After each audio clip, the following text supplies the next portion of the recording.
佢咩都話要按守則去做嘢，結果阿爸就咁煩。我知道你有你嘅職責，點解頭先你唔救我先啊？我嘅職責係救人，我唔可以揀人哋救。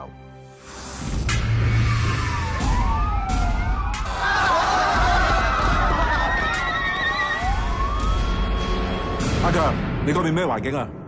我帶緊人落樓，地庫燒着咗。如果你撳得住，唔使升2級火。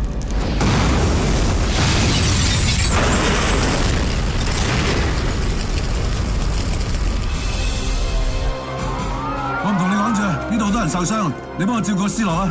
你有成身裝備，成班兄弟，我做乜嘢都冇。你老婆打你狗㗎！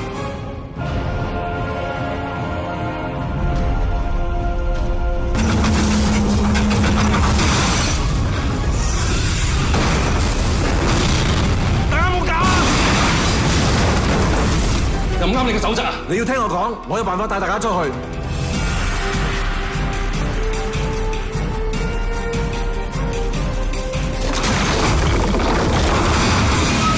一陣單次機會，休氣，接落去。